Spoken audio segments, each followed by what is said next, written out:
Then you have one man release the files, Trump, and the entire global elite is falling apart, which when you listen to it that way, when you think about Pam Bondi talking about the Dow and the stock market and everything else, I think they go hand in hand. Hey there, folks. Hope you're doing well today. It's me, Frank, Guardian Angel. And yes, you heard that correctly. We are about to see cope and mental gymnastics like you've never seen before.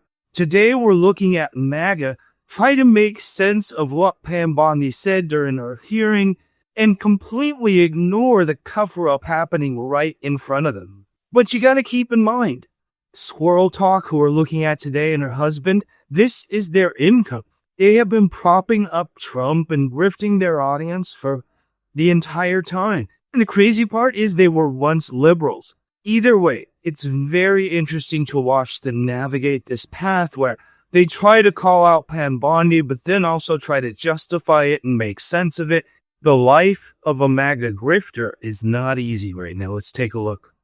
Think about what's actually gone on since these Epstein files have come out. This was her ad when she was running for Attorney General for Florida. Just listen. And ironic. Fight to put human trafficking monsters where they belong, behind bars. So the irony there of the Medicaid fraud with everything that's going on in Minnesota is not lost on me, but the problem here is that that's how Pam Bondi ran for Attorney General in Florida. But now that she is the head of the Department of Justice, she seems to have forgotten every single thing she has ever said.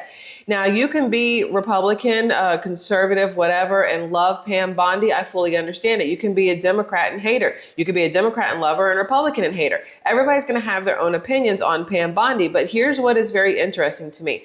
There has been a lot of little clips from the House Judiciary meeting from yesterday, and a lot of things that, if taken with little clips, don't make any sense, but the full context of it makes way more sense.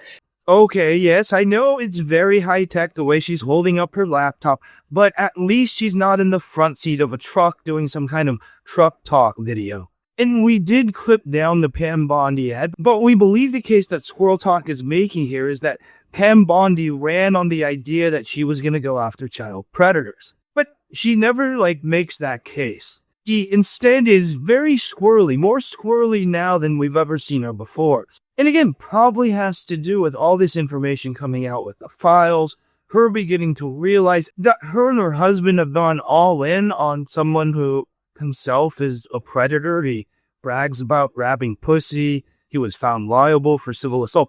And I mean, when you start thinking about people who are raising children, you can start having to ask yourself, what kind of role models are these people showing their children when they're so invested into Donald Trump? But the next clip is so good. For the first time, we're seeing people on the right using clips of Democrats and giving them credit for doing a good job, for asking the questions they want to ask. Let's take a look. Primal, how you say her first name, but Jayapal, she asked the victims of Jeffrey Epstein in one way, shape, or form, whatever, who were standing behind Pam Bondi to stand up if they were willing to do so and raise their hands if they had yet to be spoken to or interviewed by or even acknowledged by Pam Bondi herself or the Department of Justice.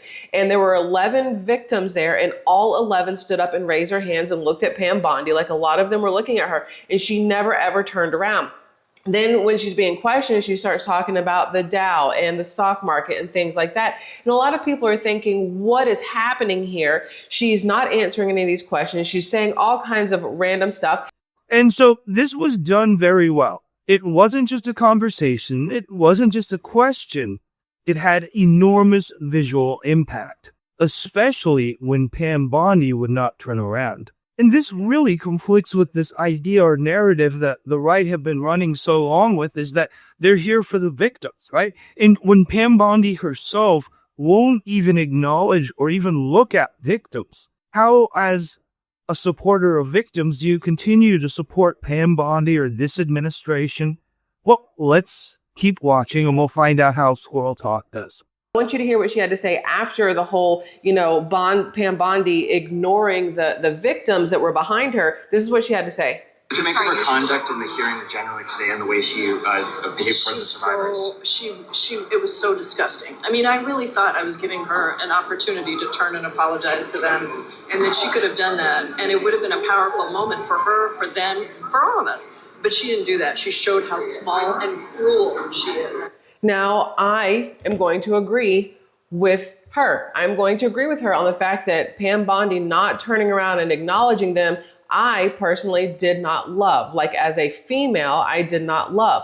The fact that they are female victims of sexual assault in one way, shape, or form, I did not like the fact that Pam Bondi did not acknowledge them.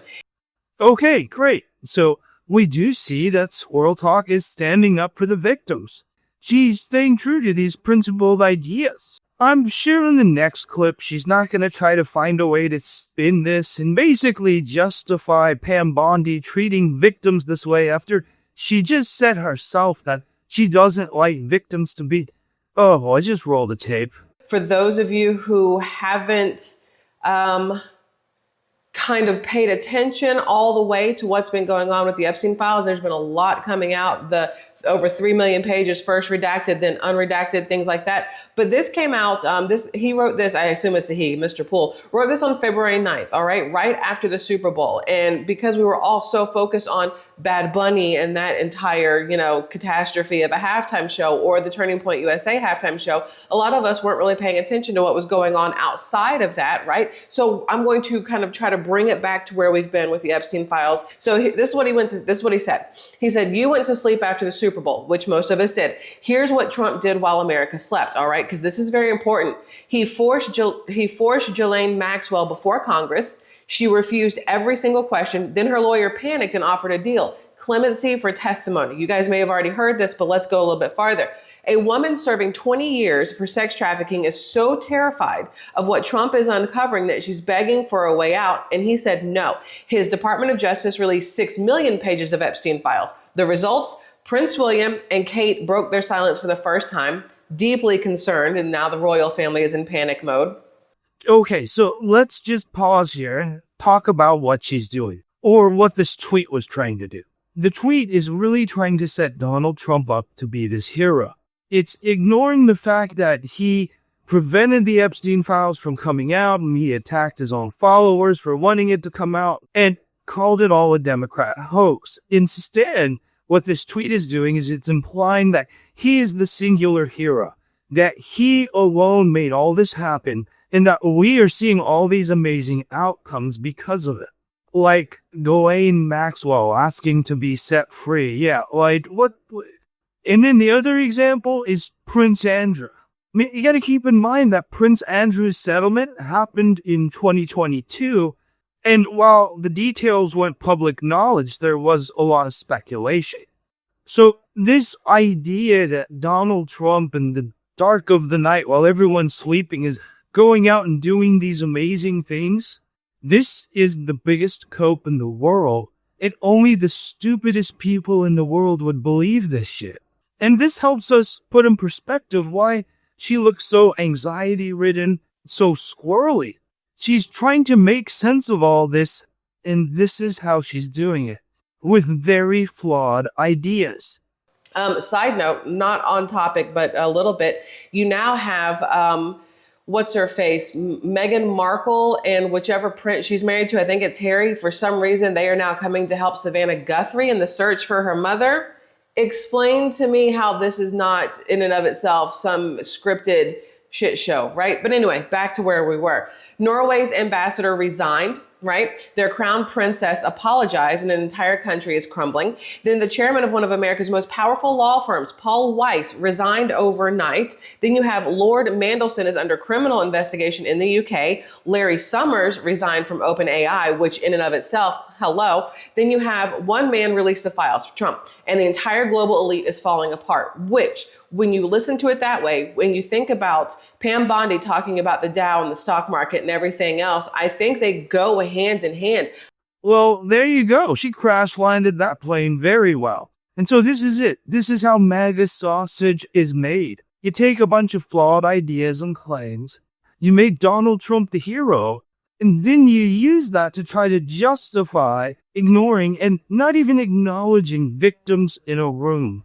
When you yourself ran on protecting victims and going after the predators of victims. I mean, it's Swirl Tribe herself who makes this case, right? She begins by trying to call out Pam Bondi, but by the end, she's justifying her horrible behavior. But let's hear what Squirrel Talks thinks personally. And now for me personally, I can't decide if Pam Bondi is trying to warn people like you and I to take your money out of stock markets or out of certain places that might have somebody's name attached to it in some way, shape, or form, or if she's trying to warn the people who are pushing for arrest and more names released, fully unredacted, all together stuff. If she's trying to warn them of what could happen. She's like, hey, look, the Dow, the stock market is here right now, but if you keep prodding, we're gonna crumble. And I wonder which one it is. Is she trying to help protect and save the people, you and I, or is she more worried about the big names who already control it all and their money? Because technically she works for them, even though you would think she works for us, the people. So anyway, let's go on this. And here in this last clip, we really continue to see the long-term side effects of going down this rabbit hole of believing conspiracy theories, of believing people lying to you consistently, of always believing there's a message in the message. And we can see it so clearly right here. She doesn't even know what the fuck to believe. And it's so obvious that these people are running a cover-up right in front of her eyes. But she can't believe it. She doesn't want to believe it. Or even maybe she doesn't want to fuck up the money. She has a mortgage to pay and a kid. And this is all part of the grift. Leopards are eating my face.